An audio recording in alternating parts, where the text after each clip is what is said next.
ফাঁসিবাদ ঘিরে বসেছিল এবং যদি সুষ্ঠু নিরপেক্ষ নির্বাচন হতো ফ্যাসিস্টরা তো দীর্ঘস্থায়ী হতো না।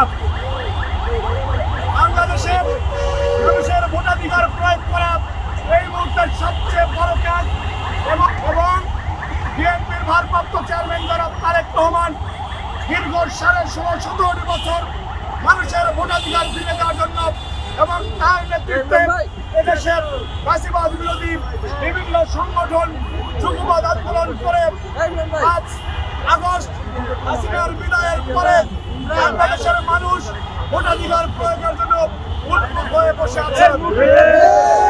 কিন্তু আমরা দেখেছি যে ইতিহাসের পরাজিত শক্তি যারা বাংলাদেশে কখনোই সাধারণ মানুষের ম্যান্ডেট নিয়ে রাজনীতি করতে পারে নাই, সেই ৭১-এর পরাজিত শক্তি জামাত শিবির এবং তাদের এই দেশীয় কিছু দোসর যারা ইসলামের নামে ধর্ম ব্যবসা করে তারা এই দেশের নির্বাচন না হতে দেওয়ার জন্য সবসময় ষড়যন্ত্রে লিপ্ত। আজকে যখন বহুল প্রতীক্ষিত নির্বাচনের তফসিল ঘোষণা করা হয়েছে তখন এই যে ওসমান হাদির উপরে হামলা হলো আমাদের মনে প্রশ্ন থাকে এর সাথে ৭১-এর পরাজিত শক্তির নির্বাচন বানচালের সম্পর্ক আছে কিনা, এটাকে খতিয়ে দেখতে হবে। তাদের স্পষ্ট করে বলতে চাই, যদি মনে করেন যে আপনারা নির্বাচন বানচাল করে বাংলাদেশকে একটি অনিশ্চিত ভবিষ্যতের দিকে নিয়ে যেতে চান, আপনাদেরকে দাঁত ভাঙা জবাব দেওয়া হবে ইনশাআল্লাহ। কোথাও এই পরাজিত শক্তি শান্তিতে থাকতে পারবে না। নির্বাচন বানচাল করতে চাই। পাশাপাশি আরেকটি কথা বলে বক্তব্য শেষ করব।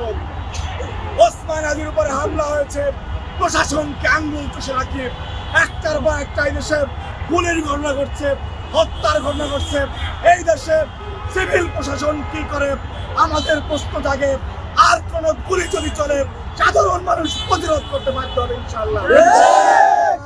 আমরা ওসমান হাদির দ্রুত আরোগ্য কামনা করি এবং এর সাথে যারা জড়িত আছে বিএনপি ভারপ্রাপ্ত চেয়ারম্যান তারেক রহমান বলেছেন আইন শৃঙ্খলা রক্ষাকারী বাহিনীকে যদি আমাদের কোনো ধরনের সহযোগিতা আপনারা প্রত্যাশা করেন, সর্বাত্মক সহযোগিতা করার জন্য তারেক রহমানের কর্মীরা উন্মুখ হয়ে আছে। নিঃসন্দেহে এই সন্ত্রাসীরা বাংলাদেশের শত্রু, ৫৬,০০০ বর্গ মাইলের শত্রু।